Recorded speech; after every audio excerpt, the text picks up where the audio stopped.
And we are live. What is going on, everyone? We're going to talk about power. How much power do you need? And things along those lines. So without further ado, let's kick off the intro and let's get it going with Kicking It with Andy.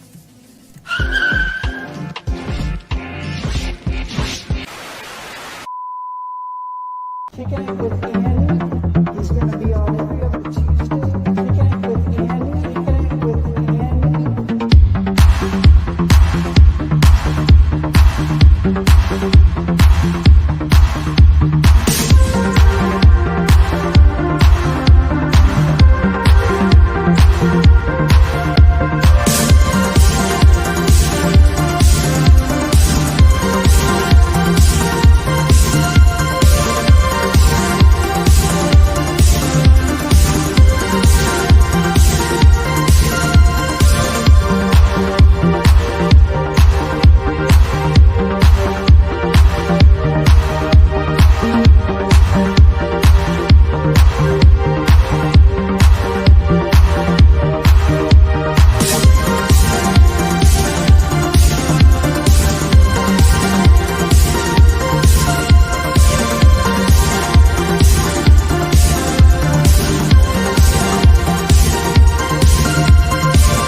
Kicking It with Andy.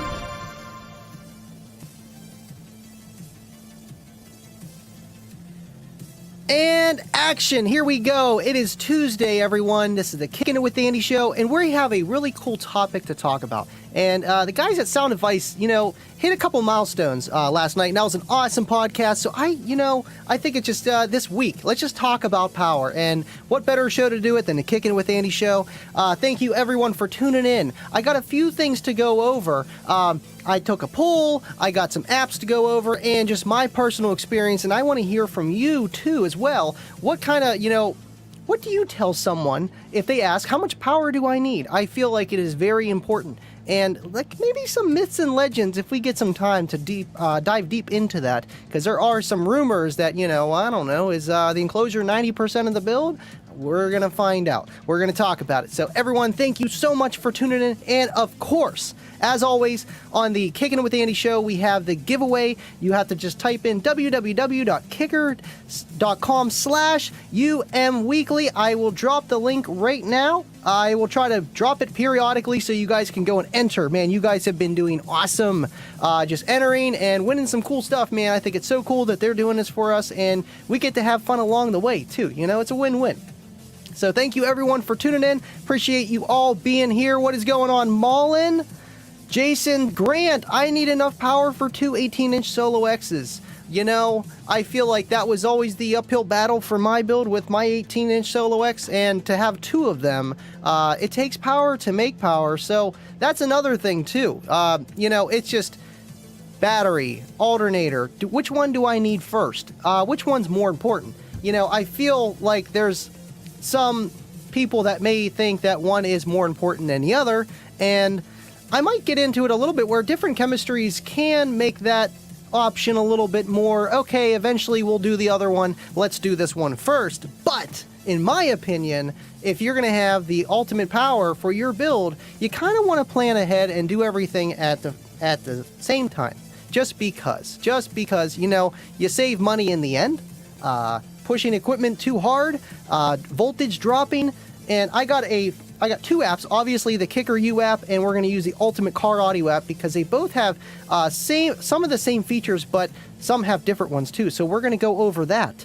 And I think it's cool because you can get some estimation skills, just like the apps we talked about last time with the enclosures. These apps, man, they got pretty much everything. Yes, take it with a grain of salt. Do it for yourself. See how your system works. But this will give you an idea of what kind of electrical you might need for how much power you are running. So awesome, man. We got over 30 people in here already. Thank you guys so much for tuning in. Appreciate all of you.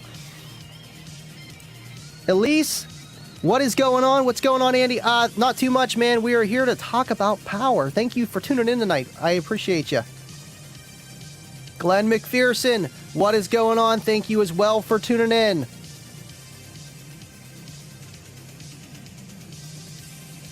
Andy Weekly says 30 days, not 30 minutes. 30 days left. Oh. Maybe that's the wrong... Ooh. Thank you, Bobby. Let me get that real fast. Let me take a look here. 30 days left. Ooh, you are right. Well, I think we'll be okay, regardless, because then we'll...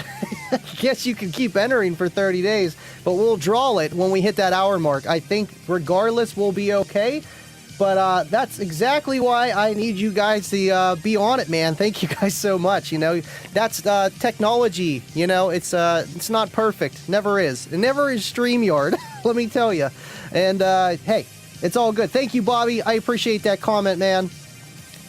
Matthew Stark, thank you as well for tuning in. I know you know about power. You were on the episode with the SPL lab, and we got to do some amp dynos with your amp dyno machine. It was awesome, and awesome, by the way, meeting you this weekend, man, in person for the first time. Thank you for tuning in, man. Brian Townsend, evening all. Thank you as well for tuning in. All right, let's get to... I just have a poll here, which is pretty cool, from the Kicker Club. If you're not in Kicker Club, go check it out, man. We almost hit 15,000 members. Very close. And by the way, I just hit 2,300 subscribers on YouTube. So, woo! We are getting there one step at a time. But we have a poll here. I put, how much power are you running? Because I know a lot of people don't have 10,000 watts of power.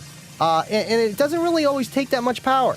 And even if you compete, it doesn't always take a lot of power, but you want to have enough power available. So, how much power are you guys running? We had 158 people vote. So, out of those 158, majority are running 1,000 to 3,000 watts. And I feel like that's literally, I have not passed that 3,000 watt, marking. I just haven't. I'm clamping under 2,000. I've clamped 22, 24, but it's not my loudest frequency, and that's about all I've ever clamped. So, goes to show, I'm right in the middle, and just like everybody else, man, because you need upgraded electrical for that much power, and we're going to get into the numbers. So, and 0 to 500, 5%, but I feel like that's how a lot of people start out. You don't start out with 1,000 watts. And then as the, power goes up, more people are involved. Plus, Kicker Club, it's not like we have huge amplifiers in stock yet. So, power might be a little lower in this poll compared to others, but gotta love Kicker, man. Efficiency at the end of the day, it does help out a lot. And we had 31% for 3,000 more, so that's still a lot. I didn't want to get too technical into it, But yeah, so it gave you like good idea of what was going on here. We had 83 people, 83 of them, 1,000 to 3,000, 17 for 500 to 1,000. I feel like 500 to 1,000 is very underrated. And we're going to talk about why you can get away with that with your stock electrical. 500 watts to 1,000. I mean, no matter what you're doing with your aftermarket amplifier and stuff, you can usually get away with, 500 to 1,000 watts. But there's a catch. Efficiency, too, of the amplifier. Is your amp clamping 500 and it's pulling 1,000, or is it pulling 750? And that's where there's different classes of amplifiers too. And even the Kicker U app takes that into play, which is really cool. I think that's awesome how they have that. And we're going to dive into that next. Cool. So that's cool with the pull. I like that. DIY Audio Guy, thank you for tuning in, man. If I wasn't on my way to work last night, I totally would have joined in on your guys' podcast about power, lithium batteries, and just everything around it. And I love this kind of stuff. It's kind of not my forte, but it's like you got to know it. So it was an awesome show last night. Thank you so much for tuning in, by the way. Andy, RMS or lightning strike power? That's something else we can talk about too. Whenever you're typing these numbers in, is it your RMS? Is it your max power? Or are you, playing DJ Rusticles at 40 hertz for 5 minutes? There's a lot of variables with how much electrical you need. And I'm going to tell you why I think some of these are a little bit off, but it's to give you an idea of how things work. And with lightning or RMS, I think we're going to stick with RMS. Ernie, what is going on the road? Just checking in. Thank you for tuning in, Ernie, and listening on your way home from the Unmasked Studios. Thank you so much for tuning in and making this happen, buddy. You and your team. You guys are awesome. William, 400 amp hours of lithium, dual 400 amp alts, and 20,000 watts is a good start on power. I mean, you're not wrong. I mean, you got 400 amps of 800 amps of continuous, and 400 amp hours of lithium. And we're going to get into that too, because amp hours and discharge values have not really much in common. And I know so many people that say, I got 3 AGMs that got 100 amp hours. And I'm like, okay, so I know the size of the battery if you played it for 20 hours and a low discharge. But that's not really telling me how much power you can make. And we're going to get into that too. So let's get into the apps before we start going down the rabbit hole. But I think that's, a really good thing, with the amp hours. But with lithium, I feel like that people get deterred from that because they see low amp hours. Oh, well, this AGM has twice the amount of amp hours and it's a third of the price. Why don't I just go with that? There's a lot of factors, but we're going to talk about a few of them. So let's go. Let me pull up my screen here. I know it's going to pop a little bit. I'm waiting on a computer, but I noticed that when I'm doing something, it usually works pretty good, but when I first start, it starts to act up. Either way, sorry for the popping. I am an audio guy, and it drives me nuts. So, we got the Kicker University app, and the woofer box calculator. We're not going to get into that tonight, but the Ultimate Car Audio app, we also have. So, I kind of think I want to go with... I know the Kicker app doesn't have what the Ultimate Car Audio app that I'm really wanting to talk about, but this is the Kicker Unmasked Kicking It with Andy show. So let's go into the Kicker app first and see what they got. I think it's pretty cool with everything. Oh, that's going to probably glitch a little bit, but let's get to it. They got a little bit of everything in here, just like the box designs that we went over. I feel like it gets you far enough and to the right point of like, okay, what fuse do I need? There's factors too. So, we got... Oh, I wanted to pull up this comment here. We got Explicit Car Audio, the guy that owns the Ultimate Car Audio app, watching. This is awesome. Thank you, man.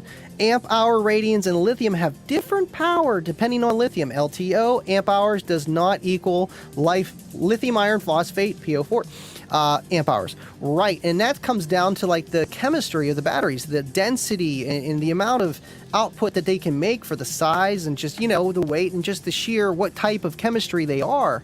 And the same thing with, lead acid, AGM, and lithium. All different chemistries are going to react different ways and be able to put out more power for, pound for pound in a way to put it. And absolutely, man, thank you so much for tuning in. I'm glad you made this one. It's just cool to be able to show these apps to people, and I'm glad it works on a computer end because, you know, it's on your phone. That's the coolest thing about these apps. You don't have to look up some web browser. This is on your phone. And I think there are free options for both, or at least the Kicker app, but you want to pay for all of them so you get every tool that you need. And we kind of went over it last time, and we're going to see some more features that these apps got. What's going on, El Fuego, Baba, Bobby, Ashy? Thank you guys for tuning in, man. All right, so we already know we got the box builder. You can save your drivers, port converter, which is pretty cool for like Aero and I think Aero and slot. Tuning frequency, QTC, that's for like sealed enclosures, I believe. Airspace calculator, power wire calculator, wiring wizard. Wiring wizard is so that you learn how to wire up your subwoofers, but we're going to look at the power wire calculator. Now, the Ultimate Car Audio app has something very similar to this, but what's cool about this is it has Class D and Class AB, and I feel like that kind of gives you an idea of the efficiency without having to manually put it in, which the Ultimate Car Audio app has. So either way, if you know what you're doing, you kind of have an idea. Yes, the test worked, Cornut. Thank you, man. I think we finally fixed the super chats. You know, I'm knocking on wood right now, and yeah, that'd be great if it would work from here on out until we at least get a new computer. It makes me feel a little bit better. Thank you, Cornut, for tuning in, man, and you're going to be excited. I know I've been talking to you here and there. I got a little present from Cornut you're all going to see, and maybe more than just on my YouTube. It'll be pretty awesome, man. Thank you so much for your super chat and always tuning in. Travis Young, I got you on the TV, man. Aw, no pressure, man. Thanks for tuning in, buddy. I know we're going to be talking about your JYHP40, man. A lot of stuff to go over here, and, you know, I love that battery of yours, and I really do want to try the newer ones, maybe for my test bench, because I don't need that much power. I need about 1,000 watts on my test bench with the current setup. I have 100 amps of input, so I will be grabbing one of those off you shortly here, man. I think those are pretty cool, and just you explaining them to me at Slamology and how they work, it's awesome, man. I love what you do, and keep doing your thing, man. Thank you for tuning in, buddy. We got somebody from Kicker Club. Let me get to the Kicker Club comment here, because I can never see them unless I'm on the thing here. We got Irvin Avalis. This guy comes out to the shows, man. Team SP Loud. Rocking with Russ, man. This guy's loud. He's got 415s. I think he's going down to 2, but this dude's doing 156s, clamping 26, 30K. But this is a demo monster, man. Thank you so much for tuning in, man. Awesome, Travis. Thank you, man. I appreciate that. You know, I don't need a buku amount of power. I got the each JY HP40, one in Cookie Monster and one in the Quad Box now, and they're doing great, man. When I had just the Kinetic 2400 in with the Quad Box and that Ultra Capacitor, it wasn't quite enough, man. I was seeing 11 threes. Now with the JY HP40, I'm seeing 13 fours, like heavy playing, and I'll drop to like 12.4, 12.5 at idle with the AC on, so I cannot expect any more, man. So they are awesome batteries. We got 56 people tuned in. I think that is actually a milestone for me. Thank you guys for tuning in. You guys are awesome. So let's get to the power. So we have a number of amps. You can I would just leave it as one, you know, because we're going to be doing simple stuff here. Otherwise, you're talking crazy numbers, but this is the stuff for the people that, you know, may have questions. How much power wire size do I need? How big of power wire, and the type of wire too, which is pretty cool. So, all right, so we got the number of amps. The average run of power wire front to back is 17 feet. So we're going to just type in 17. And honestly, I try to tell people, you know, always run a battery in the back so that you don't have that long run and the current being drawn out of that full tilt boogie. In a simple way to explain it, when you have the battery in the back, it's going to do a lot of buffering, and less current is going to be drawn through the front wire, especially if you have a stock alt. It's not going to be a main. I feel like that's why stock alts go. You don't put a battery in the back. A lot of current is being pulled through that because the amplifier is asking for it, and it's a long run. Longer the run, higher the resistance, more power is being pulled that isn't even being needed because of the higher resistance, and that's why fuses pop. Oh, we're gonna get into it. Thank you, Dave, for your super chat. I appreciate you, man. Thank you so much for tuning in, buddy. So, and then we have the ground, and usually they're like 3 to 4 feet. I wish they were a little bit longer, let me tell you, because sometimes the ground isn't where you want it to be unless you're, you know, redoing, revamping your entire car and you're making your own dedicated ground, which you should do. But let's get to this. So now the RMS rating. Now, I feel like, you know, RMS is subjective to base heads of different colors and breeds and just how they think. So we're just going to type in the RMS because honestly, unless you're wiring down low, you're not going to see that much power, but this is still going to give you a rough idea of what you need. So we're going to pretend this is the KXA 2400, or we can do the CX 1800. We can do a few here. We got time. We got an hour. So let's just type in the 2400, even though it does 35 at 1. We're just going to pretend that's what it does. So it's suggesting that we run a 300 amp fuse and 1/aught wire. Now, I think it actually was the other app. I'm getting a little confused with the CCA and OFC. I feel like Kicker's just run OFC. Don't even waste your time. You can run CCA, no problem, man. You're just going to need almost double the size of wire to carry the same amount of current. It's just how it works, man. And at the end of the day, are you saving money? Maybe not. Not time, not at all. So that's pretty cool how that shows that there. Now, let's just say if you're running a smaller amplifier, say you're running like the CX 1200.1. You put 1200 watts and, let me pull that down there real fast and enter. Come on, enter. 150 amps of fusing and still a 1/aught wire. And we're only pulling 1200 watts. Now, I feel like that's where a lot of people mess up is once they start going over that 1000 watt threshold, you need to revamp your stuff. If you're running a system that has maybe 800 RMS, okay? Look at that, 80 amp fuse, 4 gauge wire. And now why I say that is when you go to Walmart, when you go and get your first, power wire kit, 9 chances out of 10, unless you're buying it from Down for Sound or some other, distributor, you're not going to see a 0 gauge wire kit. Most stereo shops carry, 8 gauge, 6 gauge, 5 gauge, 4 gauge with 80 to 100 amp fusing. And that's what people do is they buy that and then they go on eBay or Amazon and they buy a bigger amp and they need to upgrade their power wire. And I feel like that is the first thing when problems start to happen. You start melting fuses, and not to go crazy down the rabbit hole, but I've literally clamped 4,000 watts with 2 CX 1800s wired down to the dirt, and each one was seeing I think 1900 watts, and I had it on one battery in the back, all 0 gauge in the back, but an 8 gauge run going front to back. Obviously that couldn't charge it, but it just goes to show if you don't have a long distance, everything's going to be fine. I'm sure that battery was screaming for its life, but it was fine. I was probably seeing, I think 11.1 or 10.9. It's not as bad as some people. I see it on TikTok, man, believe it or not. But that's not the way to do things. If I didn't have that battery in the back, my amps would have just went into protect, the voltage would have dropped, it would not have the power, and that fuse would have blown, melted. Who knows? Hopefully, that's why you run a fuse. Otherwise, that wire will get so hot and you will have a fire. It'll be a bad time. Awesome. So that's what's really cool. Now, say you have the Class D 800 watt, we'll say RMS, okay, CX 800.1.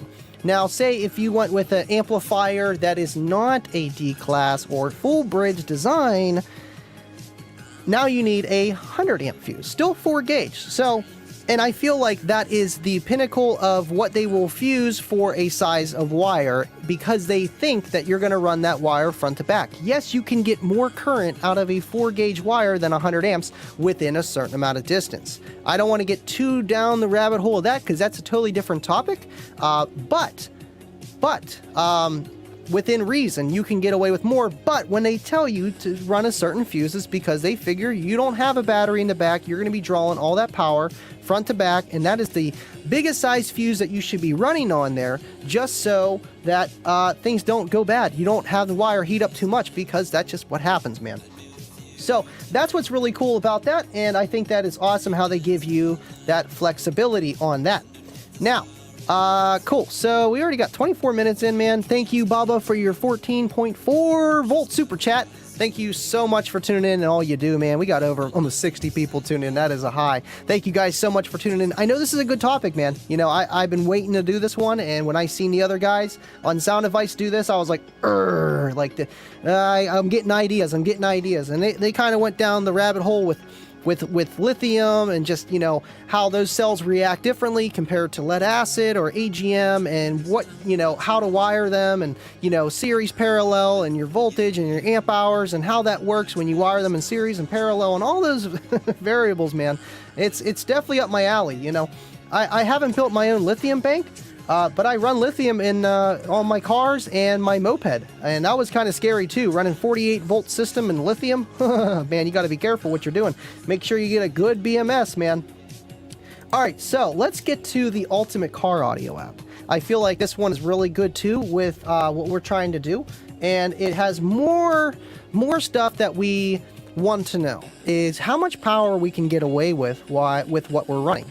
As in batteries and alternator, there's just a lot, and this app is great for that. Especially for the first time users, first time people that are getting bigger systems, and they already know, okay, I need a big 3 kit, I need to run 1-aught wire, I need some things, but I need to know how much I can get away with. And that's an okay way of thinking things in the beginning. Trust me, I've done it. We've all done it.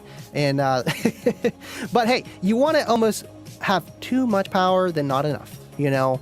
It's like a lot of things in life, you know. You can take some shortcuts, but don't forget you took that shortcut, and hopefully nothing happens down the road. So let me pull the screen back up again. Again, thank you guys for your super chats. You guys are awesome. Let me scroll down here. On the wire, that is yes. What's going on, RVH? Thanks for tuning in. Stay towards the end. I got something for you. SJC in the house. We got super chats working again, man. It's a miracle. It is a miracle. It's probably because it's Tuesday. All right, cool. Let me scroll back down here. Awesome. So, Ultimate Car Audio app. One of my favorite apps. I love this. I've been using this for years, and I know a lot of people that use it, man. So it's good for a lot of things. I usually use it for box designs and getting ideas of how much airspace that I got to work with. You know, quick, pull it out my phone, boom, type in the numbers, pull out the tape measure, measure twice, cut once. So it works, and it's awesome, you know, and it gives you a lot of ideas of how things work. Oops, I had to press that because 2 screens. I'm learning here. Okay, so we're gonna go down, and it has a dB power calculator, which is pretty cool, which I kind of figured out earlier.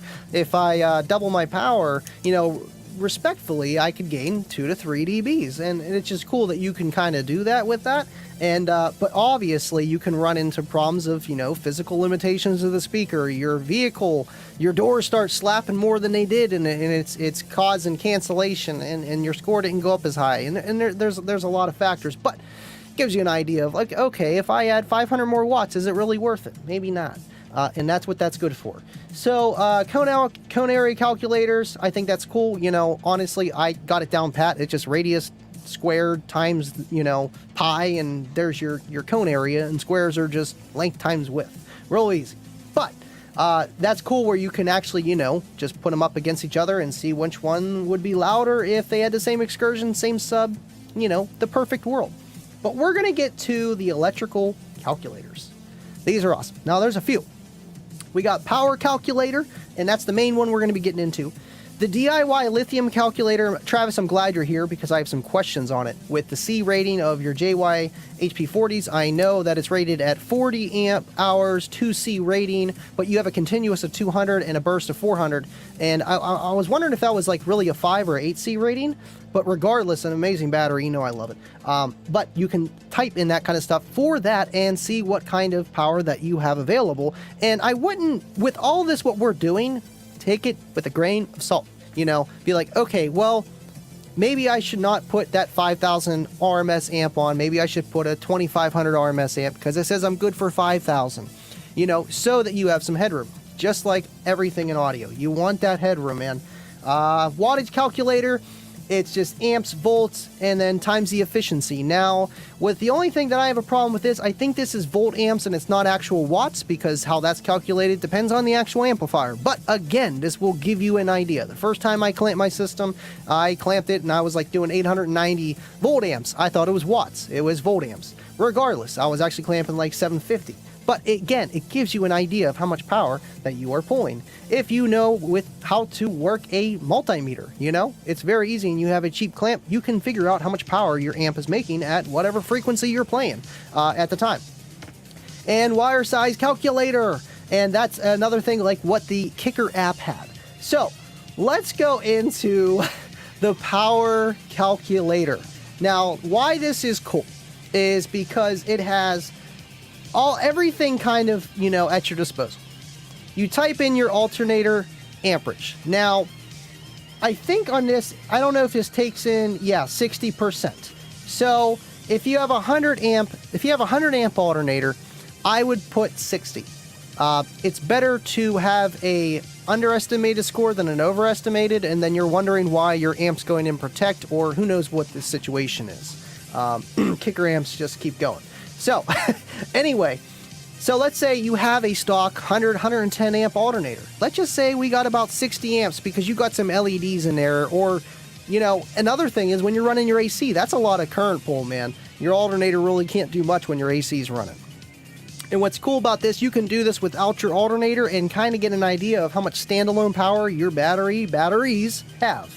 And again, we're going to get through that. Now, the first spot right here is standard batteries. That's your lead acid 12.6 resting voltage batteries. And the specialty batteries are your AGM batteries. XS, North Star, stuff that sits at a higher voltage. It's usually absorbed glass mat materials. And I'm going to get to your comment there in a second, Trav. I thank you for answering that question. Amp hours of lithium. And same as all the other ones, but you would type that in. And then your amplifier efficiency. Now, I would definitely go lower than higher on this. 80% is very efficient, especially for you guys that are clipping full tilt boogie, and you guys are probably wired at whatever your amp can be stable at. And you're not going to see no 80% efficiency, so I would probably at least knock that down to 60, 65. Just because. When you see Derek's Amp Dyno videos, that's in a picture-perfect world. He knows it, we know that, but I want you guys to know that. So when you're playing music and you're clipping, your efficiency can go way, way, way, way down. You start pulling a lot more current when you're clipping. It just happens. I don't know why, I don't know how, but it happens. So, we're going to give it an idea of the efficiency.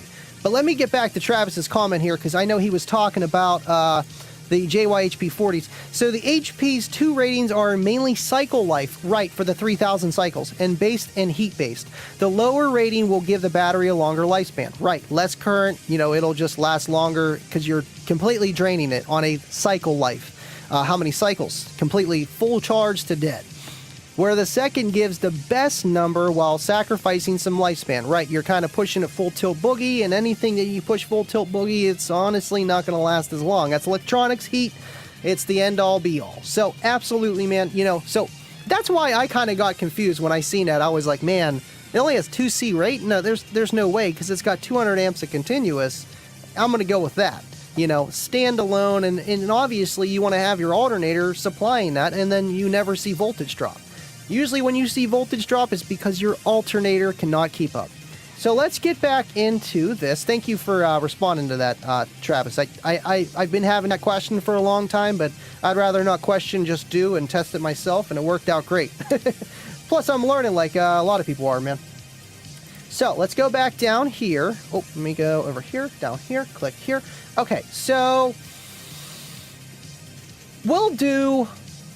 I was trying to think of what kind of systems. Now, 60 amps, that's probably what I'm giving with my Honda Pilot. I still have a stock alternator. What's going on, Josh Daly? Thank you for tuning in, buddy.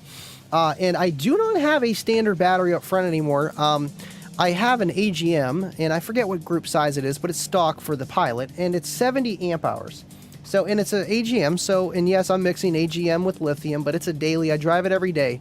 Resting voltage is the kind of the problem why you can't run different battery chemistries. Obviously, charging voltage can come into play, but 9 chances out of 10 when you're running with lithium iron phosphate compared to an AGM or lead acid, it's the resting voltage that'll be the killer. So you kind of want to have an isolator, or just run the lithium, or just the AGM. So I have 70 amp hours of the AGM batteries, and if I just do that, say I didn't have that lithium in the back, how much power would I have? it would literally down here, 1,144 watts. Now, this power rate here, I would not say is your clamping power and your voltage not going to drop. That is more like how much power of an RMS and your voltage wouldn't drop. So if you'd run 1100 RMS, your voltage would probably be okay because you're going to clamp 5,600. That's my opinion. Now, obviously, or the other way you could think about it would be how much power could it actually do before the battery would have issues per se, like let's say dropping down to 10 volts. Because it depends the type of battery and how low they can be drained voltage-wise. And still be able to put out the power, yada yada. Obviously, lithiums, you know, with the voltage, they do great for a very long time compared to a AGM or lead acid that can, you know, gradually lose their oomph as they get depleted. So that's a big difference too. But you can see I can, you know, 1100 watts, but barely can run 1 amp, let me tell you. So I threw a second AGM back there, and that was the Kinetic 2400. I think that was 100 or 110 amp hours of power. So let's add another 100 amp hours of, because I added that second battery in the back, I was good for 1900 watts, which kind of made sense when I had just the 1 amp back there, clamping 1900 watts, and that it was okay, but my voltage was seeing 11.2s. And even when I added the other amp, wired higher, clamping around the same, I was seeing 11.2s. I wasn't seeing 10s, but this is a very good representation of what you could get away with, but I suggest you run with more. I know this exact situation here, clamping literally 1850, 1900 watts, and my voltage was not pretty. That's why I threw in the JY-HP40, and man, did it make a difference. I took out that kinetic, so we went back down to 70, but then I added the lithium. Now, this lithium amp hours too, I feel like there's variables because the different types of lithium. Lithium ion, lithium titanate, lithium iron phosphate, you know, there's a few. So now by doing that, literally the same amperage of the alternator, that AGM from AutoZone, Auto Parts, whatever, under the hood, and the JYHP40, same efficiency, now I can be okay with 4,500 watts. And I feel like this is more of an RMS rating because I have 3,600 RMS. I'm wired at 2 ohms on each CX 1800. Do I ever see 3,600 watts? No. But to give you an idea, you know, I'm still good. I could run a KXA 2400, you know, because a dynamic burst, that thing did 4,000 watts. And I feel like, you know, I do have a little bit more headroom for a little bit more current draw with what I have. But again, with the whole of how long you can get away with this, because yes, it showed that I can have 4,500 watts, but that does not mean that my alternator can keep that battery happy, charged. You know, it just comes with input power and power available in your capacity. I know a lot of guys, you know, they can literally sit there and do a 2-minute dueling demo with just their batteries in their car off. But it's because they have so much capacitance. Their batteries are so dense. They're running, you know, usually the C-Max, and they got like 300 amp hours of it. So until their voltage really drops, they don't see a difference in power output and just how that battery and chemistry is designed. But for the normal person, you and me, now how long can I do this and clamp my, you know, 1,800 watts and I'm good for 45? I feel like it really comes down to the input current of your car. So again, if I have 60 amps of power being supplied and I am pulling 1,800 watts, and that's another thing too where we can get into of how much current I'm pulling with the efficiency of the amplifier, which they also have in this app. So let me pull that up here. I think is it this one here? Oh, which one is it? Yes, it's this one right here. So my voltage, we're going to say 14. We're not going to put 12, but I'm going to put 14 because that's where I charge at. Now, amps, how much amps am I pulling? Now, again, I have 60 amps of charge, but if I'm pulling 1,800 watts per se, and we have an amplifier that's 60% efficient, you can do the math, where you literally take 60% 0.6 times 1800, and it'll give you like 2400 watts, give or take. And then you divide that by your voltage if your voltage doesn't sag by 14 volts. And then that'll give you how many amps of current that's being pulled to supply that 2400 watts that you're only clamping 1800. I know I'm getting a little technical, but that's kind of how it works. So to do that, you would do what, 14? I don't even know if I can do that with this, but this we'll use the app. So we got, well, I can't because I can't figure out how many amps I'm pulling without doing that. So I'm going to take a guess and probably 200 amps, easy. 200 amps, if not more. If I'm doing 1800 watts, I'm going to say 200 to 240. So we'll just do 200. We'll say 200 amps and my amplifier is 80% efficient or 90% efficient. Length of cable, again, 17 feet. Number of runs, and this is where it gives you CCA or OFC, which is cool. Kicker says, don't waste your time. But Ultimate Car Audio app gives you that option, which is nice. And we calculate that, and it just literally shows here what size gauge wire I need. I need 2 gauge wire, which is a very odd size, but I'm only pulling 200 amps of current. And I feel like, you know, the Kicker app did have the part where it showed like the fuse size, and that's kind of key too. But again, this is going to give you the same kind of numbers as the Kicker app did, which is nice. So let me scroll back up here. I forget what I was trying to go at with the power input and the current. Yes, with is this it? Yes, this is it. So no, I still don't know the amps. I would have to do something else for that. We're not going to get into that.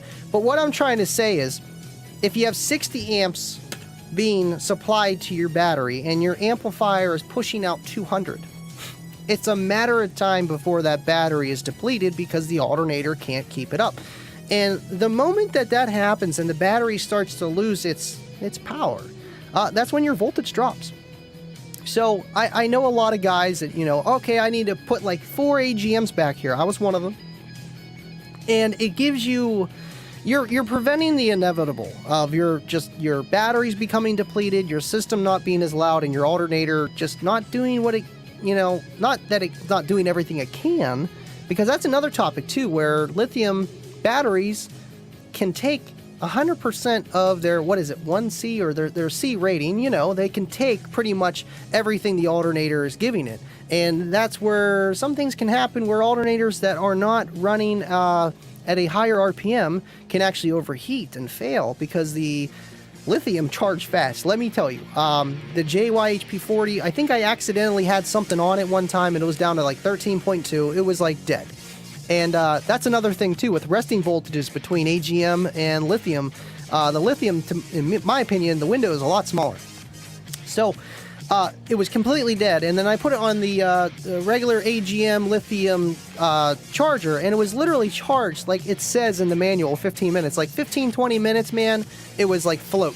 I'm good. I'm completely charged. And how that works, it's more down to the chemistry of the batteries themselves and how it's construed and the efficiency of it. You know, even capacitors, you know, how quickly they discharge and recharge. But that's static electricity. It's totally different than a battery.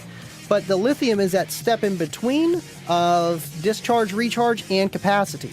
But I feel like, you know, for size, the lithium does keep up, but with long, low discharge. That is the thing. Long, low discharge. The AGMs are just going to be a little bit better. They're going to be heavier and cheaper, but for low discharge, yes. I would go that rate just because of the price of lithium. But if you're doing car audio, which you're probably doing since you're watching me, I would go with the lithium, man. You're going to save some money. The one part that I wanted to show was with the Ultimate Car Audio app. Before I forget, let me go into the was it the lithium power? No, it was just the regular power calculator. Let me pull up the screen here. We're not going to put no alternator, okay? So what's cool about this is a lot of people say, should I get AGMs or lithium? I can buy each AGM at a time and it's cheaper, and I don't want to save my money. I'd rather buy one AGM and then another one and then another one instead of saving their money and buying the lithium for the same price. What's going to give you more output? Now, this isn't a perfect situation. This is just a rough guesstimate. Again, everything, take it with a grain of salt. What's going on, Wade? Thanks for tuning in, man. So, we're going to look at the specialty batteries, which is the AGM. So, we're going to have the 110 amp hours of the AGMs. And we're going to leave it at 80% just for, 1126 watts. Standalone, that's how much power that this app recommends that you should run. And by my experience of showing you what you can run, you can run about a 1200 watt amp on it, and you're not going to really destroy the battery too much. Now, obviously, don't do this, but this is just comparing apples versus apples here in this scenario. So let's get rid of the 110 amp hours of AGM, and let's just throw a JYHP40 back there. Oh, wow. Great Scott, would you look at that? 4,192 watts standalone. So now let's think about this. The other one was 1,100, and the AGM, that Group 31, which is roughly $200-$300, depending how much you pay. Probably like $350, really. XS, North Star, the price can go up. So if you think about it that way, you would have to buy almost 4, like 3.7-ish AGM batteries to compete with one of the JYHP40s, which is 3 times the price, not even 2 to 3 times the price, because the JY, it fluctuates. It's like $800 to $1,000 regardless. Even if it was $1,000, you buy 3 of those AGMs for $900 and then tax. I mean, you're right around there, roughly, and you still have less power than the lithium, and you got, 70 pounds of battery times 3, you got 210 pounds of battery in your trunk instead of 15, and in a small area. Now, this is any lithium. I'm not just trying to prop JY, but it's just what I have, my experience. There's limitless audio. The JP40, man, that thing's cool too. It's got a temperature sensor gauge in it. Awesome stuff. Lithium is the future. Save your money. Get the lithium, and my opinion is run the lithium like how I'm doing with the store brand, the JY, the JP, the Limitless, instead of the DIY right out the gate. So you get an idea of how things need to be charged. Because that's the main failure of lithium, is people they expect too much out of their lithium. They're like, oh, well, I got a JY80 back there. I can clamp 20,000 watts because I got 2 500 amp alternators. Maybe. Alternators are doing all the work. You might want to grab a third or a fourth one just because. And it's just, you're straining, like Travis said, you're straining the batteries too much, and you're reducing the life cycle. If you buy more, your stuff's going to last longer. Now, obviously, there's a point where diminishing returns of, okay, I got 10 batteries and they're going to last forever, but a battery only lasts so long anyway. So there are diminishing returns with that aspect in mind. What's going on, Lee Kirby? C-Max for the win, man. I see a lot of people in the lanes using that stuff, pulling it right out of hybrids and Teslas and Yaris's or whatever those electric cars, hybrid things are. And, that's, if done right, they work, man. They work. And I just know it's with the compression, they got to be compressed, and people just, again, expecting too much out of them, and that's when things go bad. Oh, I totally forgot, man. I've been going crazy on this. Make sure you guys go enter the contest at kicker.com/umweekly. Weekly, Unmasked Weekly. Go check it out. Make sure you guys win some cool stuff, man. This has been a good topic, and I knew it was going to be, a lot of things to go over, but this is what we do here, man. Scott says, but could demo with the truck off on AGM bank can drain lithium fast with load? That's the thing. The whole amp hours thing is real. That's why there's lower amp hour ratings, I guess, if you want to look at it that way, per lithium versus AGM. Just by looking at it that way, because amp hours at the end of the day is amp hours. It's just a capacity. It depends how much, current you're drawing over the time to come up with a certain amp hour rating. I just know with the AGMs, man, and car batteries, that 110 amp hour rating or 70 amp hour rating is over a 20-hour period at a very low current draw, and that's how they come up with those numbers and stuff. It's not like, oh, let's pull 300 amps out of this battery and see how long it lasts. And that's another thing.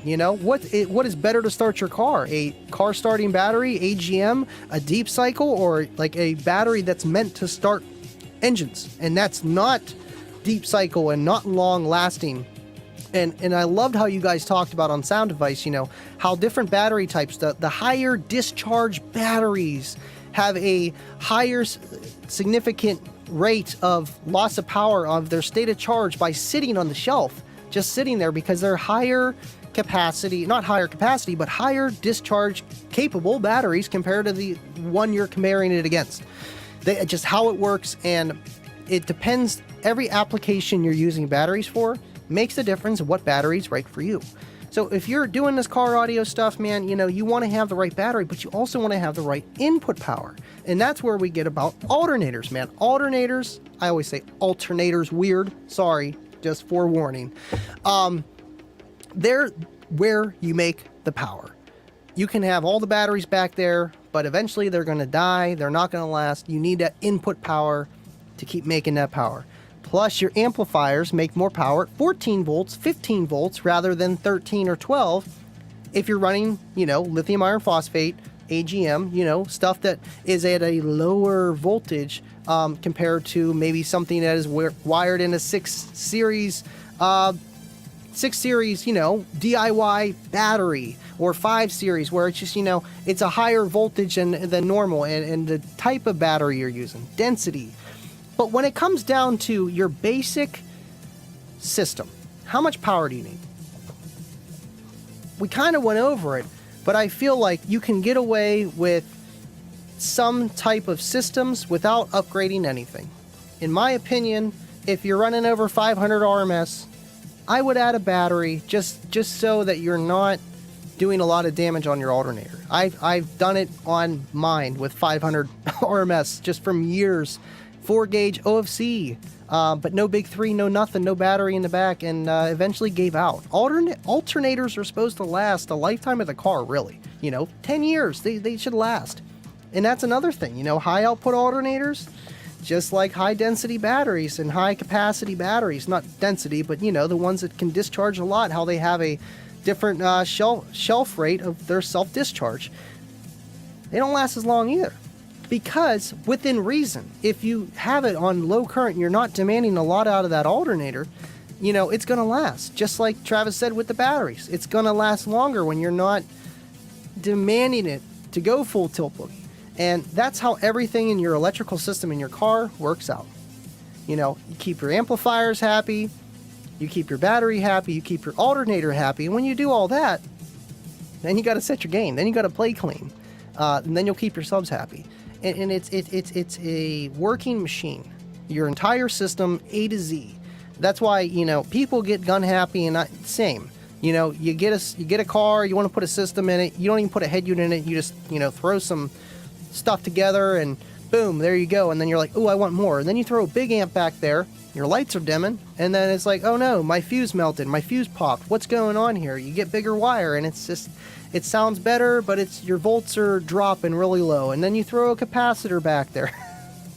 We've been there. And that's the thing. Those capacitors weren't bad. They just weren't enough.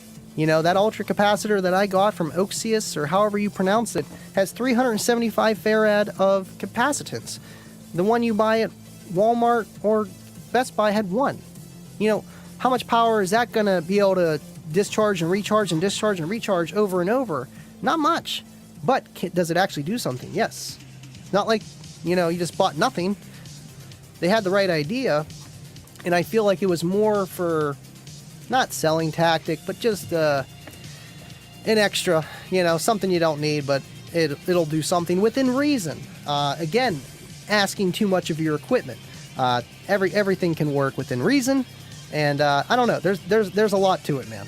There's a lot to it. This is a rabbit hole for sure, man. There's a lot of different venues you can go with power, and how much do you need, batteries, and so many variables. The different type of amplifiers, like how we were talking, the Class A, well, not Class A, we're not that old. Class A, B, Class D, and full bridge, half bridge, the different types of designs of how efficient that amplifier is to begin with.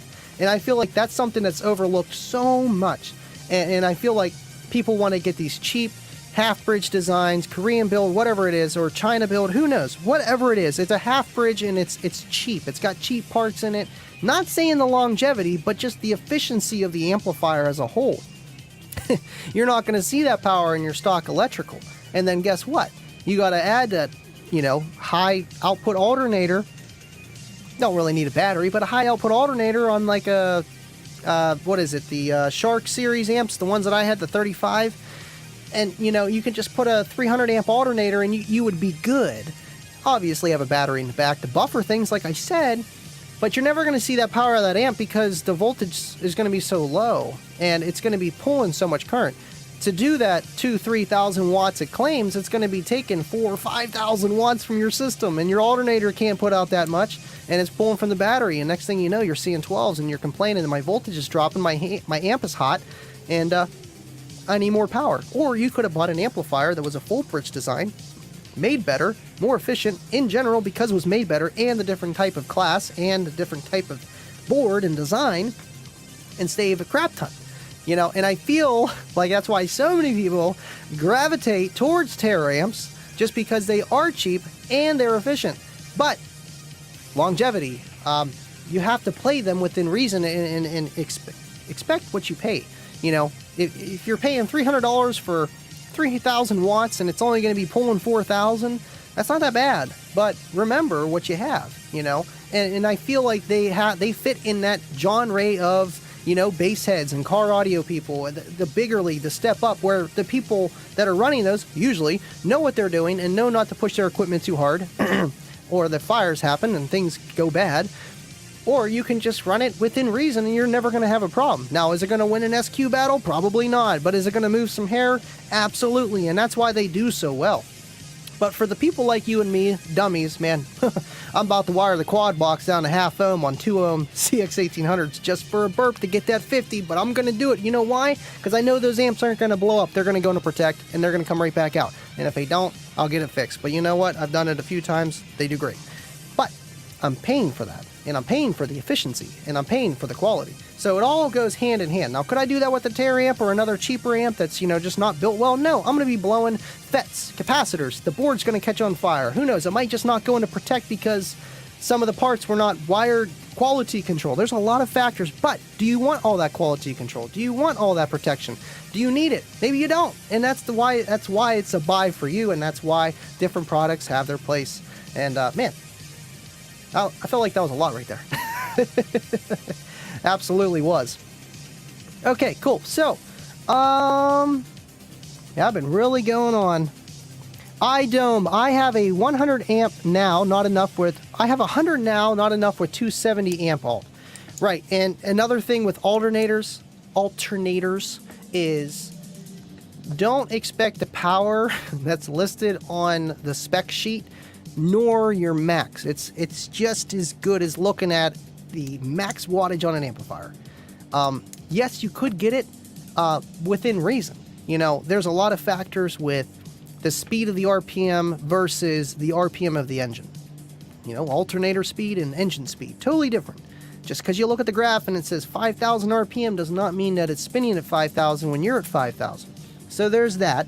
And I feel like a lot of people, think that they're going to get a lot of power at idle, and they're not. It depends the alternator, how it's designed. Is it going to have a lot of power at idle and maybe not as much at peak? Or is it going to have barely anything at idle and kick out a boatload and give you 270, 300 amps out of a small case? And those are a lot of factors. With the Pilot, when I get mine, I'm going to go with the option of a lot at idle. At the end of the day, man, unless you're at a competition trying to meter, and even then, you can't rev past 2,500. But if you're just demoing, yeah, you can rev the crap out of your engine, $4 or $5 grand. So your alternator's doing all that power. Plus, once your alternator gets hot because you're sitting there at the Slamology or whatever car audio show, it's not going to perform as well. And that's another thing, batteries versus alternators and heat and cold. Each do better in different situations, but at the end of the day, heat's just not going to be your benefactor. And even very cold climates can give lithium batteries a problem. I know that was the thing that I looked into because I know my car sits out in the garage and I live out in Pittsburgh. It gets not freezing, but 0 degrees happens. So I'm like, But within reason, if you warm up the battery before you turn it on, you're never going to have a problem. And within reason, like everything. Within reason. I swear that's my logo. All right, let me scroll back down here. I know we have a lot of people commenting. I'm just talking tonight, but this is the point of the show, so that you guys have content to look back up on, and if you have questions on it, man, check out these apps. I am telling you guys, man, they are awesome. Let me scroll back up on here. Oh, up here. Sorry if my voice starts going crazy. Need a sip of water too, that'd be nice. There we go. Okay. But again, guys, check out these apps. I'm telling you, man, you know, if you're getting into the car audio thing, because I know people, you know, that just got into it like weeks ago, and now they want to get bigger systems, and it's like, man, are you sure you want to do that? Because you kind of gotta know, and these apps are going to show you the way of, okay, well, I want to run this 2000 watt amp with my 212s. What do I need? And this is going to tell you, between these two apps, even the three apps, man, you're going to wind up using them all. I love them. I don't make nothing from it, but you know what? They're there. And, you know, I feel like computer apps are kind of out of date, because if I can edit on my phone, I'll edit on my phone before my computer. But if it's a very important video, gotta use the computer software because it's better. And that goes with the box designing. And I feel like for your generic, you know, ported enclosure, and you're trying to learn how things work, these apps are going to be all that you need, and your entire system, one in one, man. And it just, it's cool what they do. And, you know, to be able to build these apps and have people to do that stuff between Kicker, Ultimate Car Audio app, and whoever owns Woofer Box Calculator, man, props to you guys. It's awesome. It's awesome. You don't see too many car audio apps in the Apple Store or the Google Play Store. Scott, yes, alternator heat soak is a thing. 100%, man. 100%. Thanks for tuning in, buddy. Absolutely. Absolutely. Tenica Base, I run a pair of Ioxis, that's the name, ultra capacitor banks with a Mechman 370, and I don't drop voltage much, if at all, on a JP63 amp. I mean, honestly, that's kind of what... Do you have any lithium, any other batteries alongside of that? Because I think technically you need a battery with it. You should, because you won't be able to start your car. So I'm sure you have some type of lithium going with that. But either way, man, you're 370 amp times 2, because I think you said you 2 or just 130. Okay, so you got about 400 amps in rush current. We'll say 300 on a good day. 300 amps for an amp that does 8,000 watts, but depends how you have it wired. And musically, you might see around 6, 7, maybe 800 amps of current draw, maybe. And your ultra capacitors are going to filter that. So I bet you any money that eventually, if you just played full tilt boogie, your batteries would die eventually because you don't have enough inrush current, and that is the problem with 90% of the builds these days. But can you get away with it? Yes, you can. That's the point of the batteries. That's the point of the ultra capacitors, to discharge and give power when the alternator just can't, and everything works together. But I feel like you definitely need another alternator for sure. You're definitely on that thin, you know, you need more input current. That's why I see people run 2, 4 alternator setups. And it's just to be able to supply something like that musically and for a long time, that's what you want to do. But if you just want to, you know, go out, charge your batteries, drive your car for a while, park it at home, go to a show for a little bit, give a couple demos, you're not going to see a huge difference. But again, I would definitely get more inrush current for what you're running, man. But those amplifiers are very efficient. Those are full bridge designs, if I'm not mistaken. SJC says, I tap out at 200 amps. Yep. I mean, I feel like anything more than that, you're talking bigger league stuff.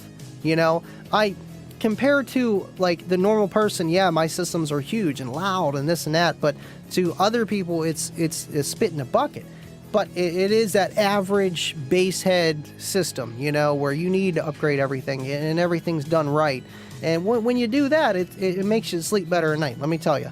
You're not pushing your alternator and your batteries and your amplifiers to their ultimate demise. It'll happen. John K., thanks for tuning in, man. Andy, I'm just listening in the background while I get work done over here. But I'm here. Do you know any other YouTubers in your area? Brett from UFD Tech is in Pittsburgh now. PC channel. Honestly, no. Not YouTubers. Man, closest would be Eddie Port from Sparked Innovations, but that's not even that close. Shoot. I don't know. I really don't. At least car audio wise, I don't. Mr. EE100, it comes down to basic math. Power in and power drawn. Absolutely, man. And you know, it's just like the water demonstration, you know. Got your hose on, water's filling up the bucket. Well, if the hole's bigger and the water's flowing out faster at the bottom of the bucket, eventually that water is not going to keep filling up that bucket. It's just going to drain out and there's not going to be any water in there, and it's going to be whatever water's coming through that pipe that was filling up the bucket is the amount of power you're going to get. And that's usually when things go bad anyway. But that's a easy illustration, and I see it a lot, you know. So absolutely, man, power in, power out. Takes power to make power, 100%. RVH, I need to invent an alternator intercooler. I will be rich. Yes, to keep them cool. Put your air conditioning in there. Shoot a vent in there. Bobby B, kicking it with Andrew. Never heard of that guy. Okay, you got an AGM up front. So, I mean, you're definitely pushing a lot on that. Yeah, I would, man, you know, I know with those ultra capacitors, you can see your capacitance left of those capacitors. You know, like how much oomph they got left. I bet you it dwindles pretty fast, but you got a decent amount of inrush current as long as you're not going full tilt boogie. You should be fine. I'm just talking about, you know, playing music in a system. Maybe the enclosure isn't very efficient and you're seeing a lot of that, you know, lower ohm load. Say you're wired at 1 on those and you're seeing a lot of 2 ohm, 2.5. You're going to be clamping some power. You're clipping a little bit. You know, you're playing DJ Rusticles where the bass just doesn't stop. It just keeps going. It's just, you know, eventually your voltage will sag, and, you know, like Scott said, you know, the alternator is going to heat up too from being pushed full tilt boogie. And then next thing you know, your input current starts to drop too because of the heat. The alternator is getting tired. And then next thing you know, your batteries are getting more deplenished quicker. It's domino effect, man. Power is, you know... You need it. You need more than you would think, just so that you don't run into problems. And some things are very, very delicate with power voltage dropping too quick compared to others, man.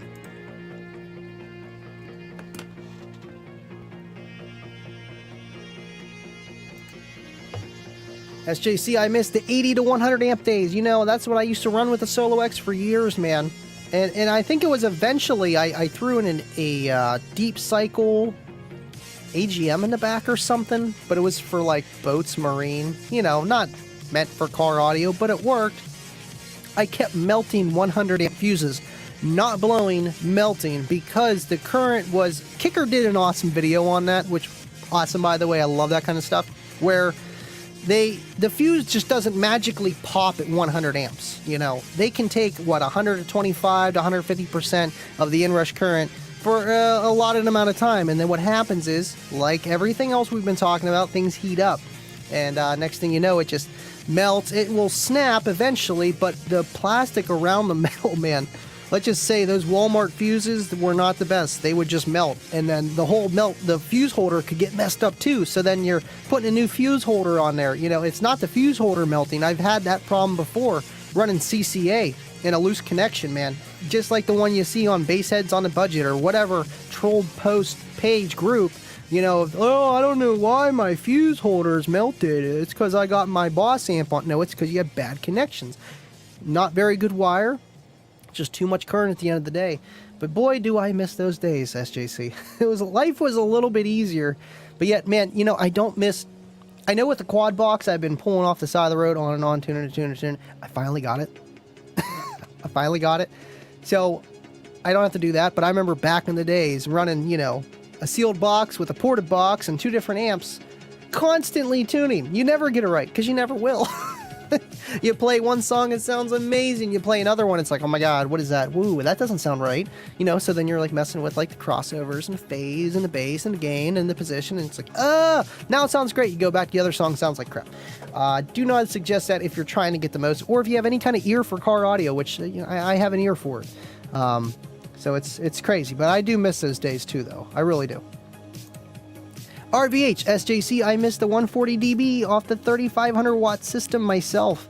That's pretty efficient, man. That's pretty efficient. The quad box, well, you're not a Patreon yet. So I think I put in Patreon where the quad box did a 140 on 200 watts, and then it did a 45 on like 600 watts. It was insane.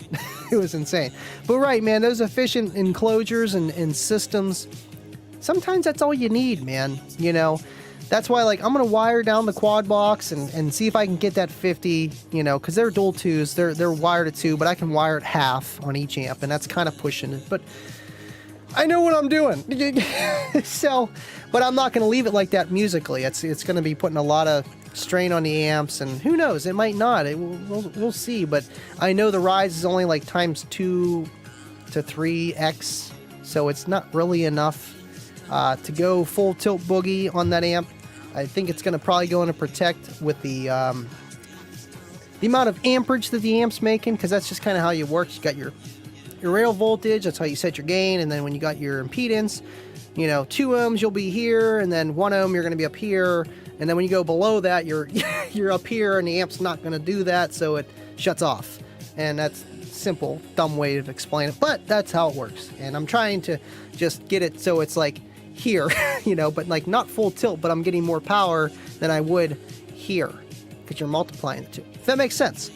And that's the whole thing of fighting box rise. And usually when you have amps that don't have a good protection, this just keeps going up and up your amperage, and then it catches on fire. So power, let me tell you.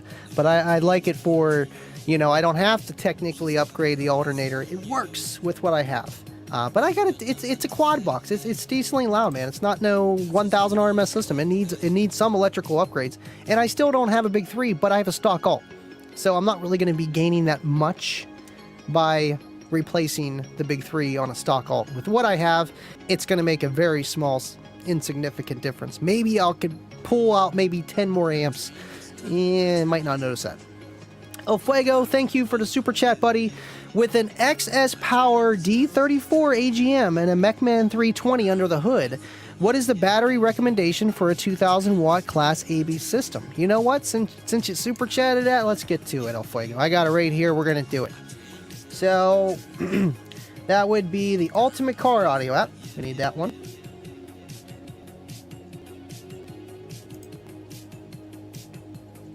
Explicit Car Audio. Go check them out.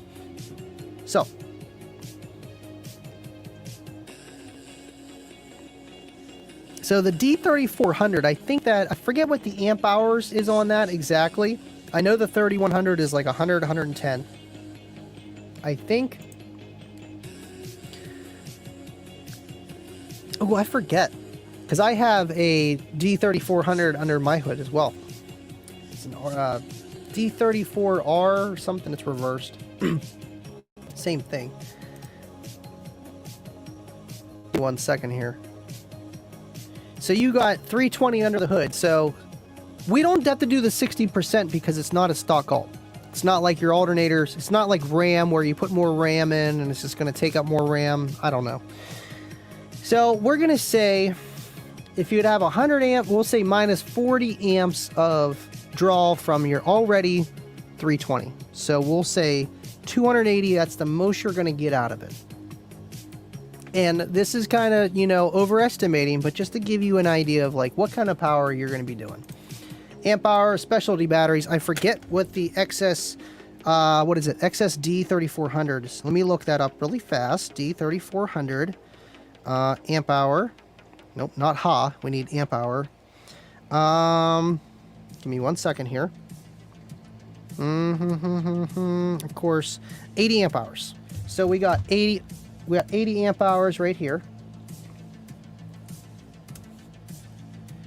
And the amplifier, I know you're going to be running a kicker system, so it's probably going to be around that 80, but we're going to say you're clipping, okay? 70, we'll go 70%. So you'll be good for about 3,500 RMS. That's my opinion with what you have. And you're not going to have any issues. Now, again, you know, it's going to be kind of in the same ballpark, but there's a lot of factors with this, with the efficiency of the amplifier you choose. And I just feel like, you know, you can get more out of it, but at the same time, you only do have one AGM battery, you know. If you just type in you have no power, like no battery, you're only getting 2,800 watts out of that right there. And that's just like an estimate too, because the efficiency. Now, if we turn this efficiency up, because I feel like that 70% is good, because it gives you a good idea, that 14.4 volts, and then the efficiency drop. So if you would do 10, he's just kind of multiplying it by 14. Oh, no, we need 100%. Just kidding. 4,000 watts. 4,000 watts that alternator can make. So in a perfect world, but you're not going to have something that's 100% efficient. So we don't really want to get into that too much. But again, man, you know, I feel like you'll be good for a lot of things that you choose to endeavor on with your system, man. And again, thank you for your super chat, buddy. I think the contest has ended, everyone. It's too late to enter. It's always too late to enter. Let me pull up.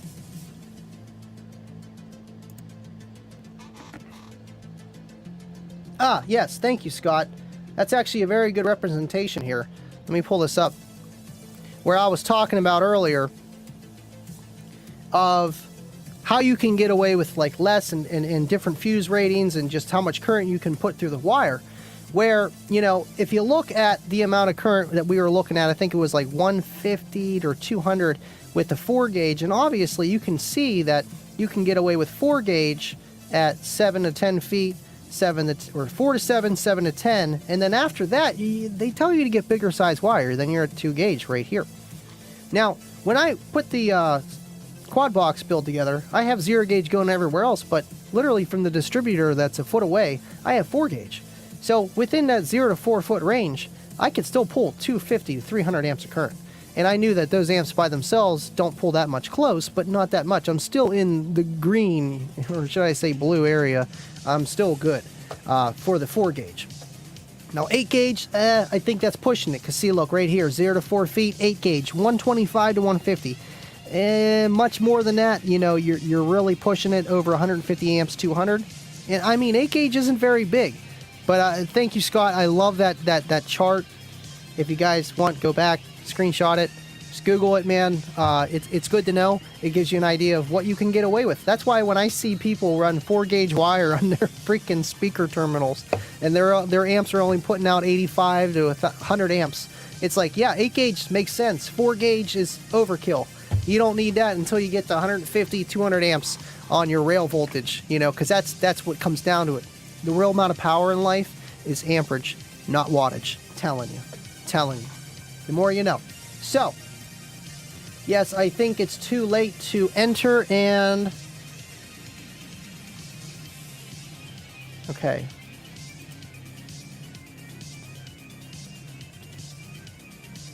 All right, so we got people to enter. Awesome. 133. Nope. Wait, just kidding. There was a way I figured it out before. All right, cool. Let me draw the winners. See, yeah, draw 3 winners. Kicker Live giveaway with Andy 8-9. Today's 8-9, right? Yep, we're just going to draw it even though it never really ended. So we're going to draw it out. Well, I can't even. Yep, we'll just leave it there. 28 people entered. So you guys got good chances of winning tonight. But we got 60 people tuning in, man. It's awesome, man. You guys, the other 30 people, I don't know what you're doing, man. Just get free stuff, man. Kicker Kush NCs, the Tabor 2s, the EV400s, man. I got them all. They're awesome. I can't. And I'll tell them later. Oh man, we got some good winners. I'll tell you that. But I gotta double check some things. But oh man, I love doing this part. This is great. This is how I know it's rigged. This is how I know. This is how I know. All right, let me put up the music while you guys are waiting instead of, boring you guys to death. Maybe me this time, Jeremy. Maybe. I don't know. Maybe it might have been a J. I think it was a J. Give it a second. My computer's like slow in the beginning. It's like, too many things at once. Too many things. So let me get to it.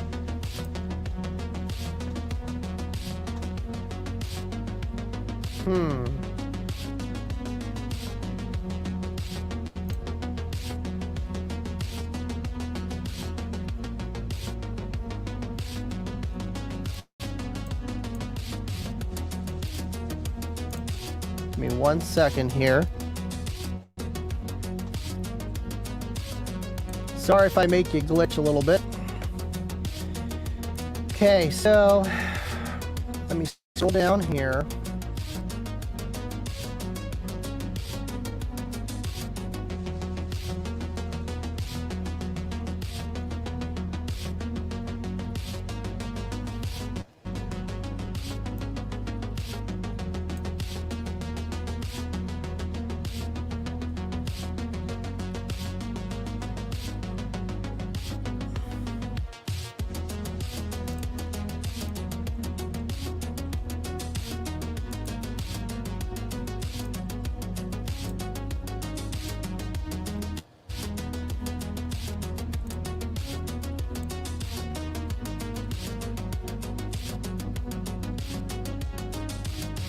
Oh, what the hell? That's weird.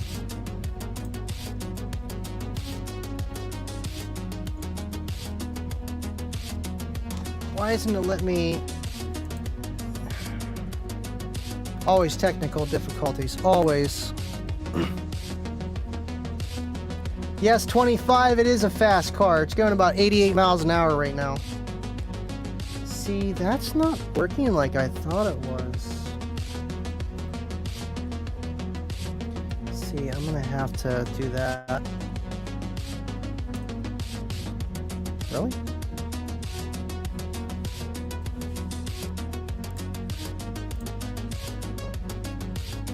Ah, okay.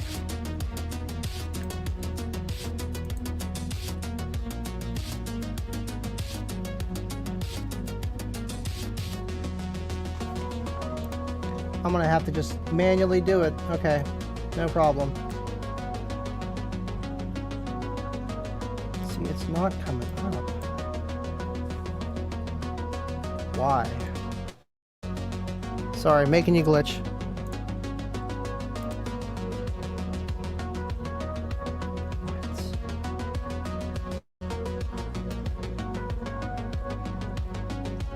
That's weird.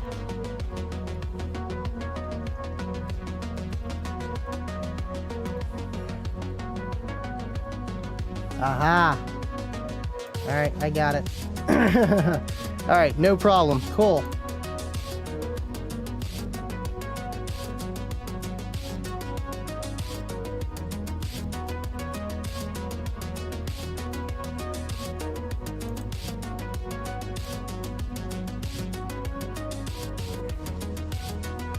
Sorry guys, this one's going to take a little longer than normal, but it's okay.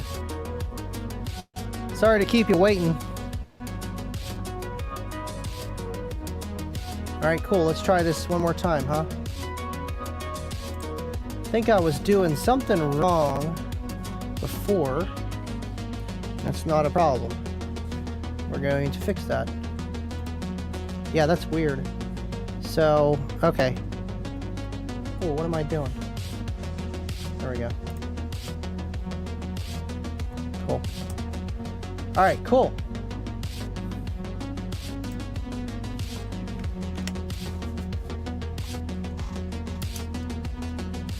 Here, you know what? I could just do it right over here.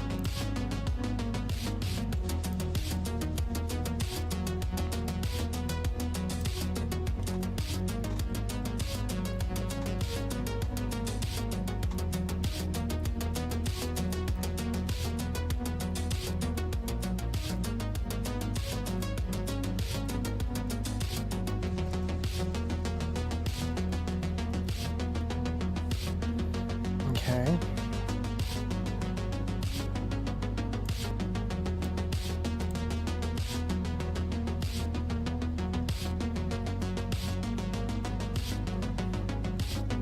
I can do this. No pressure. Okay. Try this one. Brian. Brian who?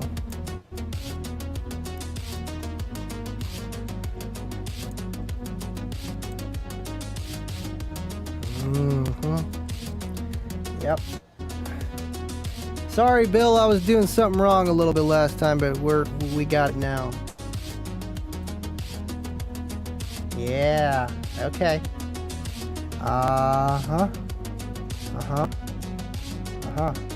Cool. Good. Cool.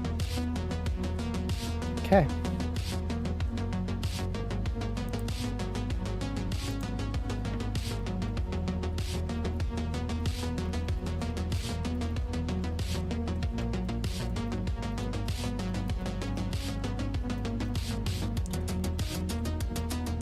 Oh, come on, man. Sorry to keep you guys waiting.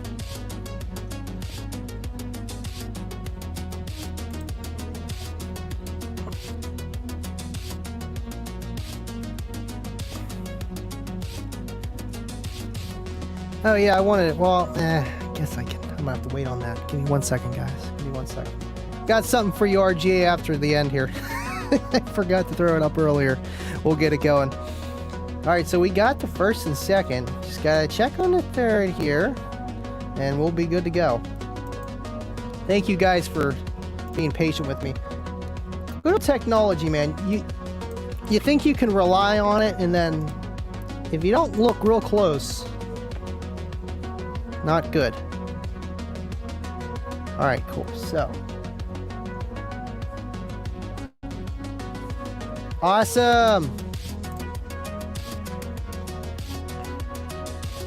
Nice and slow here. Okay.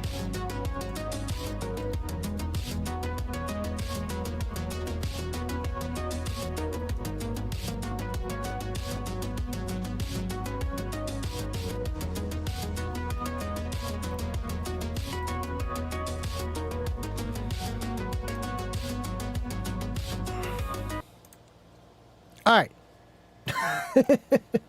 Well, here, before we do the giveaway things, I want to show you guys something that was on Kicker Club today.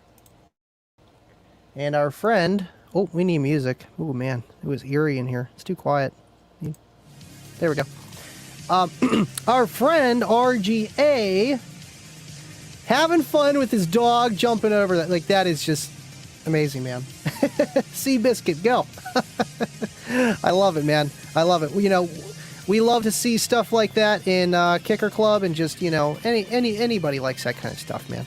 And I know you guys represent, and you just keep doing what you're doing, man. I just had to throw that up for everyone to see, man. Bobby B, Annie, come on, cushes, you know. Bobby, you win too much, man. Maybe not enough. Now, Fuego, that guy wins too much. Let me tell you. I know it's rigged for sure. I know it's rigged. And El Fuego, I think El Fuego knows the secret code. I think he does. The suspense, baby, be still in my heart. Yes, it's coming, Baba. It's coming. All right, cool. Well, I don't have to read it off anymore because, you know, we advanced slowly. So let me pull up on my second screen here just our little list how we do. Thank you, RGA, again. Man, that is just awesome. We love to see that stuff. Okay. So, let me pull this up. Drum roll, please. Third place gets the EVE 400 wireless earbuds. Of course, you get the Kicker koozie, which these things are just... Here, let me just pull this up real fast. These Kicker koozies, come on, man. Oh, come on. Oh, come on. It's because I don't have product showcase on. It's trying to see my face. Come on, go ahead, look at it. Just look at it. Oh, come on. There we go. The unmasked koozie. These things are awesome. Anyway, so you get that and the limited edition Kicker Unmasked Live t-shirt. We got 60 people in. They're like, oh, they're doing the winners. We got to tune in. So third place goes to, and I believe this was the right state, Jeremy B. from Indiana. You have won third place. Congratulations, man. I love those EB400s, and they work for just so much stuff, honestly. If you're very active, wrap them around your ears, earbuds, man. They're nice, and they actually sound really good. I put them up against the EB200s last night, and you can tell there was a difference of a little bit more quality in the EB400s, obviously, man. But either sounded very, very good. All right, now we got second place. That is the Tabor 2 wireless headphones, plus the Kicker koozie, and of course the limited edition Kicker Unmasked t-shirt. Second place goes to Brian T. Brian, I know who you are. You won. Portland, Oregon. Thank you so much for tuning in, man, and always just being a bass head and just hanging out with us. I know you personally, so thank you so much, man. And enjoy those Tabor 2s, man. I use those every day for work, mostly every day. I finally had to charge them. I only charged them twice since I've had them, and I use them a lot. So they last a very long time, man. Enjoy that, and thank you for tuning in, as always, man. And first place, drum roll, please. Very good, very good, very good. Is Lewis R. from McKinley, Texas. Lewis R., thank you for watching and just being a Kicker fan and hanging out. Listen to me ramble on, man. You guys are awesome. Thank you so much. This was a blast. Like, awesome. Awesome show. You know, I wish I could do this all the time. Man, you guys are awesome. This has been very, very fun. Oops, did I have that? Oh, I forgot to even put that back, but it's okay. It's okay. It's all right. We're getting better here. We got the banners going. You guys can see it. We're looking more and more like the Unmasked show. Pretty soon you'll see some twisted tees around here, you know, just placed randomly. No, I'm just kidding. Thank you guys so much for watching. You guys were awesome. Ashley, you're funny, man. Bobby B, congratulations to the winner. Thank you guys, man. You know, I'm sure they like to hear that, man. It's awesome to just win anything. You know, I'm not very lucky. I don't win too much, but it's awesome, man, that they do this for you guys. Cornut, he said, congratulations. Awesome, man. Awesome. I feel like we did everything. This has been an awesome show. No, that's you. That's you, Mr. Brian Townsend. I didn't want to say your full government name out there, but now everybody knows. But yes, that's you. I believe so. You'll be getting an email from Bill in the morning or tonight, however that works, and you guys will all be notified of, you know, who won, and, you know, just to reply to make sure that you didn't type in Schmedium by accident. We know how that goes. So it's always been a blast, man. I'm glad you won, man. It's awesome. Glenn McPherson, great show again. Thank you, man. You know, shoot, I feel like we covered a lot with power, and there's a lot more to get down into it, man. If you guys have any ideas on topics of future Kicking It with Andy shows, because like how we dive deep into this stuff, leave a comment after the live if you want, or you can, just so I can see it a little bit easier. Or, you know, even post it in Kicker Club, or trying to think, you know, shoot me an email at liveandloudwithandy.com. I have ideas, but I want to hear from you guys. You guys are the ones that are watching and tuning in, man. So let's just talk about what you guys want to talk about. Thank you, Bass Junkie. Thank you, guys. Bobby actually works at Kicker. He said, or Sandy will email you. I know you work there, Bobby. That's how you're at Kennywood every week. Scott, thank you, man. Thank you, buddy. Appreciate you.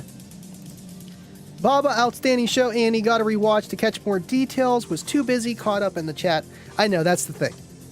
That's the thing. It's either you're having a conversation with the chat, or you're listening to what they're talking about, or I'm interacting. That's why I love to do the interacting more so. But this is cool because I want you guys to have information and to hear my experience and my thought, and to see how these apps work, and to give you an idea that, you know, it does take power to make power. And how much power do you need? Well, it depends what you have.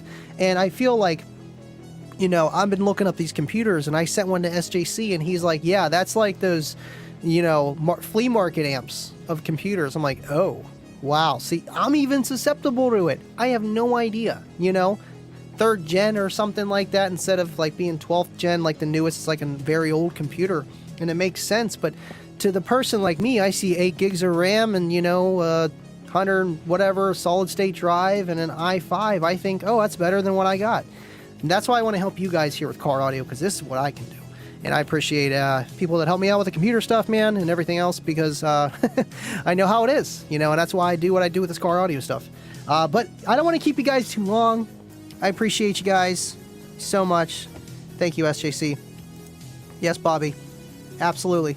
Let's just kick it off with the outro and end this bad boy. We went over an hour and 30 minutes. We had a very, very good show. And, man, covered everything. And, again, thank you, Kicker, for making this happen. We appreciate you. We love you. I love you. And everyone, I will see you Friday. And, try to have a good week. And don't forget, don't cut out on the power, man. Don't do too many shortcuts. Takes power to make power. Thank you guys for watching. This was the Kickin' with Andy show with Andy. Thank you for watching. And as always, stay living loud. I'll see you on the next one.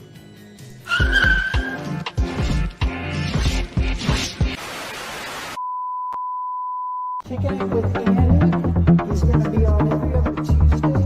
Kicking It with Andy. Kicking It with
Kicking It with Andy.